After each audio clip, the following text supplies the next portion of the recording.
तो आजकल के जो बच्चे हैं वो टेक्नोलॉजी और गैजेट्स इनमें ज़्यादा ध्यान है उनका।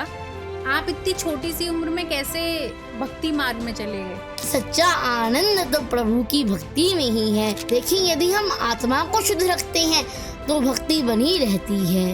भक्ति आपको आती नहीं है, भक्ति तो आपको गर्भ से ही मिल जाती है। तो वृंदावन में आपको किस सुख की प्राप्ति होती है जब आप वहाँ जाते हैं? परम आनंद सारा वृंदावन में आकर के ही बैठा हुआ है। लेकिन भैया, मैं आपको एक बात बोलूंगा, वृंदावन आओगे ना, सोच समझ के आना, बदले बदले से हो जाओगे।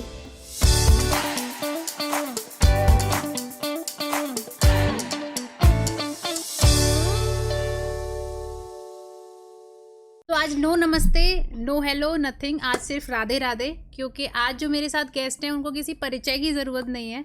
आज मेरे साथ हैं कृष्ण भक्त अभिनव अरोरा जी। तो आज हम उनकी जर्नी और वृंदावन के बारे में उनके क्या पॉइंट ऑफ व्यू है इस पे बात करेंगे। तो बहुत बहुत स्वागत है आपका। राधे राधे राधे राधे। तो आजकल के जो बच्चे हैं वो टेक्नोलॉजी और गैजेट्स इनमें ज़्यादा ध्यान है उनका। आप इतनी छोटी सी उम्र में कैसे भक्ति मार्ग में चले गए? देखिए, भक्ति का काम नहीं करते, भक्ति तो हमें गर्भ से ही मिल जाती है। लेकिन बच्चे जैसे जैसे बड़ा होता है वह संसारिक जीवन में अपना आनंद खोजने लगता है। वह भूल जाता है कि सच्चा आनंद तो प्रभु की भक्ति में ही है। परम आनंद तो प्रभु की भक्ति में ही मिल सकता है। तो धीरे धीरे उसकी भक्ति छूटने लग जाती है, कम होने लग जाती है। तो आप अभी कैसे मतलब मैनेज करते हैं, क्योंकि हमारे संस्कार तो भक्त प्रहलाद के जैसे हैं, भक्त ध्रुव के जैसे हैं। मैं आपको एक उदाहरण से समझाता हूँ। बिल्कुल। आप बाजार से एक बर्तन खरीदते हैं जी वो बिल्कुल चमक रहा होता है जी जी। लेकिन आप उसमें प्रयोग करते हैं, उसका प्रयोग करते हैं तो धीरे धीरे वह अपनी चमक खोने लगता है। तो लेकिन यदि आप बर्तन लाएं, उसको पवित्रता से शुद्ध करके धोएं, रोज धोएं, तो चमकता ही रहेगा। उसी प्रकार से भक्ति तो आपको गर्भ से ही मिल जाती है।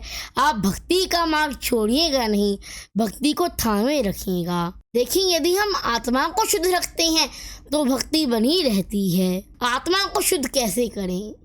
सुबह ब्रह्म मुहूर्त में उठ करके ठाकुर जी की भक्ति कीजिए, नाम जप कीजिए, तुलसी महारानी की सेवा कीजिए, तुलसी महारानी की परिक्रमा कीजिए, सुबह शाम भजन कीर्तन करते रहिए, ठाकुर जी की सेवा करते रहिए, ठाकुर जी के आगे नृत्य करते रहिए, ठाकुर जी की भक्ति करते रहिएगा। भक्ति आपको आती नहीं है, भक्ति तो आपको गर्भ से ही मिल जाती है। बस आपको उसकी सुरक्षा करनी है। तो जिस उम्र में पेरेंट्स को ये लगा रहता है कि बच्चों पढ़ लो, स्कूल जाओ, वहाँ पे अगर आपको ये भी लालच दिया जाता है बच्चों के, नॉर्मल जो बच्चे होते हैं कि आप अच्छे मार्क्स लाओगे तो चॉकलेट मिलेगी, टॉफ़ी मिलेगी, ये टॉयज़ मिलेगा। लेकिन आपकी मदर से मेरी बात हो रही थी, वो बता रही थी कि आपको ये लालच दिया जाता है कि आपको वृंदावन जाने दिया जाएगा अगर आप अच्छे से पढ़ोगे। तो वृंदावन में आपको किस सुख की प्राप्ति होती है जब आप वहाँ जाते हैं? परम आनंद सारा वृंदावन में आकर के ही बैठा हुआ है। वृंदावन में आनंद परम आनंद है। कड़ कड़ में राधा नाम है। वृंदावन के कड़ कड़ में ही राधा नाम बसा हुआ है। भैया, एक बार वृंदावन आकर के तो देखो, बिहारी जी आपको अपना बना देंगे।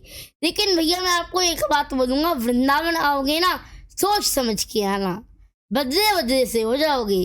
जैसे पहले रह रहे थे ना, वैसे रह नहीं पाओगे। ऐसी लीलाएं करती हैं हमारी राधा रानी, आपको अपना बना देगी। और जब राधा रानी आपको अपना साथ पकड़ देगी ना, राधा रानी आपका अपना हाथ थाम देगी, तो राधा रानी आपका साथ कभी भी नहीं छोड़ेगी। राधा कहते हैं कि वृंदावन में बिना राधा रानी की परमिशन के नहीं जा सकते। आपका क्या कहना है? देखिए, जिस पर राधा रानी की कृपा हो वही वृंदावन धाम में प्रवेश कर सकता है। बिना राधा रानी की कृपा से कोई धाम में प्रवेश भी नहीं कर सकता। वृंदावन तो साक्षात राधा रानी का घर है, राधा रानी का साक्षात हृदय स्वरूप है। अब बिना किसी की परमिशन के आप किसी के घर में प्रवेश कर सकते हैं? नहीं ना। वैसे ही बिना राधा रानी की परमिशन के आप वृंदावन में कैसे प्रवेश कर सकते हैं। अगर आपको वृंदावन धाम में प्रवेश मिल जाए तो यह समझ लीजिएगा कि किशोरी जी की आप पर अटूट कृपा हो गई है।